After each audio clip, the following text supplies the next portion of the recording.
Friend கூட சேர்ந்து பல கனவோட ஒரு பிசினஸ ஸ்டார்ட் பண்ண அந்த 26 வயசு பொண்ணுக்கு தெரியாது, அவங்களோட வாழ்க்கை சில நாட்கள்லயே முடிஞ்சிரும்.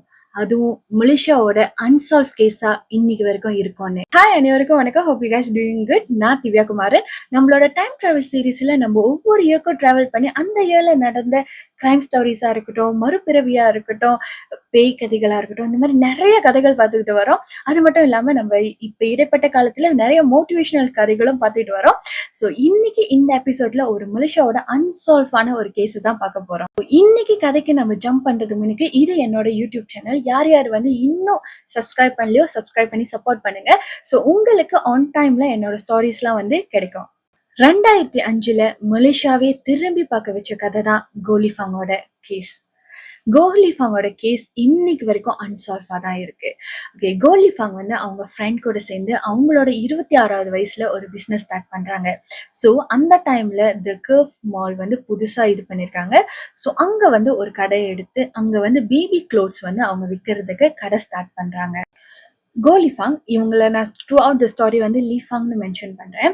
ஓகே, லீஃபாங் வந்து இந்த இன்சிடென்ட் நடக்கும்போது 26 வயசு. 17ஆம் தேதி 2ஆம் மாசம் 2005 வந்து அவங்க as usual நார்மலா மாலுக்கு போறாங்க. அவங்களோட கடையை திறக்கிறாங்க காலையில 10 மணிக்கு.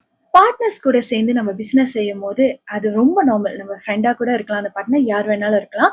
ஸோ காலையில ஒரு ஆள் வந்தாங்கன்னா மத்தியானம் இன்னொரு ஆள், அந்த மாதிரி டேக் டர்ன் பண்ணி செய்யறது வந்து ரொம்ப ஒரு காமனான விஷயம். ஸோ இவங்களோட கடையிலயும் அப்படிதான் நடக்குது. ஸோ காலையில as usual 10 மணிக்கு லீஃபாங் வந்து கடை திறக்கிறாங்க. மத்தியானம் வந்து அவங்க பார்ட்னர் வராங்க. அவங்க பார்ட்னர் கடைக்கு வந்து ரொம்ப ஷாக் ஆகுறாங்க. ஏன்னா கடையை சுத்தி அவ்வளவு பேர் இருக்காங்க. உள்ள போய் பார்த்தா லீஃபாங் ரத்த வெள்ளத்துல இருக்காங்க. லீஃபாங்கோட உடல் வந்து தரையில இருக்கு. அவங்க உடலை சுத்தி ஒரே ரத்த வெள்ளமா இருக்கு. சில சோர்சஸ்ல என்ன சொல்றாங்கன்னா ஸ்க்ரூ டிரைவரால தான் தாக்குனாங்க அப்படின்னு சொல்றாங்க. ஸோ தாக்குனது வந்து நிறைய தடவை தாக்கியிருக்காங்க. எனக்கு ஷுவரா தெரியல ஸ்க்ரூ டிரைவர்ல தாக்குனாங்களா இல்ல கத்தி எதுனா யூஸ் பண்ணாங்கன்னு. ஸோ அவங்களுக்கு நிறைய வந்து காயங்கள் இருந்துச்சு அப்படின்னு சொல்றாங்க. அது மட்டும் இல்லாம அவங்கள ரேப் பண்ணியிருந்தாங்க அப்படின்னு சொல்றாங்க. ஸோ கொஞ்ச நேரத்துல போலீஸ் கிட்ட இன்ஃபார்ம் பண்ணி ஒரு ஃபியூ மினிட்ஸ்ல போலீஸும் வந்து அந்த இடத்துக்கு வந்துட்டாங்க. ஸோ போலீஸ் வந்து இந்த கேஸை வந்து ஃபர்ஸ்ட் எப்படி பாக்குறாங்கன்னா இது ஒரு திருட்டு கேஸா தான் இருக்கும். ஏன்னா வந்து ஒருத்தவங்க பிசினஸ் ரன் பண்றாங்க.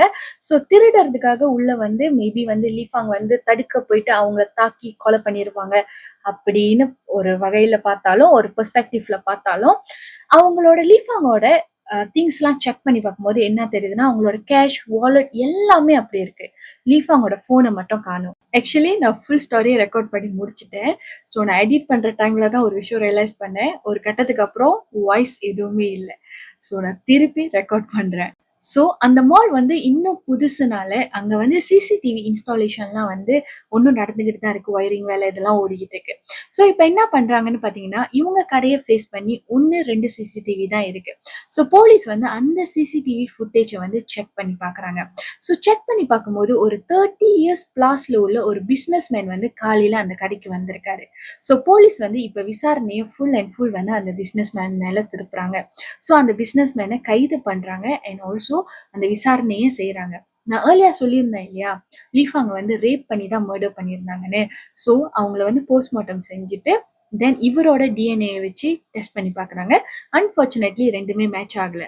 ஸோ எந்த ஒரு ஆதாரமும் இல்லாதனால இந்த பிசினஸ் மேனை ரிலீஸ் பண்றாங்க. போலீஸ் ஒரு வருஷமா எவ்வளவோ ட்ரை பண்ணி அவங்களுக்கு எந்த ஒரு லீட்டும் கிடைக்கல, ஒரு சின்ன ஆதாரம் கூட கிடைக்கல. ஸோ என்ன பண்றாங்கன்னா லீஃபாங்கோட ஃபேமிலி மெம்பர்ஸ் வந்து முன்னுக்கு வராங்க. ஸோ இந்த கேஸ் பத்தி, இந்த மர்டரை பத்தி ஏதாவது ஒரு சின்ன லீட் கொடுத்தா கூட அவங்களுக்கு 10,000 வெள்ளி வந்து நாங்க ரிவார்ட்ஸா கொடுக்குறோம்னு அனௌன்ஸ் பண்ணியிருந்தாங்க. ஒரு வருஷம் கழிச்சு இந்த இன்சிடென்ட் நடந்து பட் எந்த ஒரு பலனும் அளிக்கல. இன்னைக்கு வரைக்கும் இந்த கேஸ் வந்து அன்சால்வா தான் இருக்கு. ஒரு 26 வயசு பெண்மணி எவ்வளவு கனவுகளோட அவங்களோட பிசினஸ் ஸ்டார்ட் பண்ணியிருப்பாங்க. பட் அன்பார்ச்சுனேட்லி அவங்களோட வாழ்க்கையே முடிஞ்சிருச்சு. பட் இந்த கேஸ் வந்து இன்னைக்கு வரைக்கும் அன்சால்வா தான் இருக்கு. கன்சிடர் 2005 நடந்தது, இப்ப 2025 20 வருஷங்களாயும் இந்த கேஸ் பத்தி ஒரு சின்ன லீட் கூட கிடைக்கல. நிறைய சோர்சஸ்ல நான் படிக்கும் போது என்னன்னு மென்ஷன் பண்ணியிருந்தாங்கன்னா அவங்களோட அழகே அவங்களுக்கு ஆபத்தா ஆயிடுச்சுன்னு சொல்லியிருந்தாங்க. நான் என்னோட எபிசோட்ல அதை மென்ஷன் பண்ணல. அவங்க ரொம்ப அழகா இருந்தாங்க. எல்லாருமே இங்க அழகுதான். பட் என்னதுன்னா அது வந்து காரணமா இருக்க முடியாது இல்லையா. பர்சனலா எனக்கு சில விஷயங்கள் உடன்பாடு இல்ல. இந்த பொண்ணு அழகா இருந்துச்சு. அதனால தான் இப்படி ஆயிருச்சு. எங்க போனாலும் மேக்கப் பண்ணிட்டு போறதுனால தான் இப்படி ஆயிருச்சு. இல்ல ட்ரெஸ் அப் பத்தி பேசுவாங்க. இதெல்லாம் காமனா பேசுற விஷயம். என்னதான் அவங்க பண்ணியிருந்தாலும், என்னதான் அவங்க போட்டிருந்தாலும், யாருக்குமே இந்த மாரி ஒரு விஷயம் நடக்கவே கூடாது. அந்த பெண்கள் எல்லாம் நம்ப வீட்டு பெண்களா நெனைப்போம். நம்ப வீட்டு பெண்களுக்கு இந்த மாரி ஒரு அநீதி நடக்கும்போது, தட்டி கேட்போம் இல்லையா? ஒரு அப்பாவா, ஒரு அண்ணனா, ஒரு அக்காவா, தங்கச்சியா, தம்பியா, யாராவது ஒரு ஆளா, என்ன ஜெண்டர்ன்னு முக்கியம் இல்ல. ஏதாவது ஒரு ஆளா நம்ம நின்னு கேட்போம் இல்லையா? ஸோ அந்த மாரி வேற பெண்களுக்கு நடக்கும்போது, தைரியமா வாய்ஸ் அவுட் பண்ணுங்க. அங்க போய் ஸ்டாப் பண்ணுங்க அந்த இன்சிடென்ட்ட. இது முழுக்க முழுக்க என்னோட ஒப்பீனியன். பிகாஸ் நம்ம டைம் டிராவல் சீரிஸ்ல நெறைய எபிசோட் செய்றோம் இல்லையா? ஸோ நெறைய எபிசோட்ஸ்ல இந்த மாரி கேர்ள்ஸ்ங்களோட பார்க்கும்போது, இந்த கிரைம் ஸ்டோரீஸ்லாம் படிக்கும்போது ரொம்ப ரொம்ப மனசுக்கு கஷ்டமா இருக்கு. ஸோ அதனால ஒரு சின்ன ஒரு வேண்டுகோளா தான் வைக்கிறேன். பை த வே நெக்ஸ்ட் எபிசோட்ல என்னத்த பத்தி பேசலான்னு சொல்லிட்டு கீழ கமெண்ட் பண்ணுங்க. மறக்காம என்னோட யூடியூப் சேனல் சப்ஸ்கிரைப் பண்ணுங்க. இன்னும் நெறைய எபிசோட்ஸ் நம்ம எடுத்துட்டு வரோம்.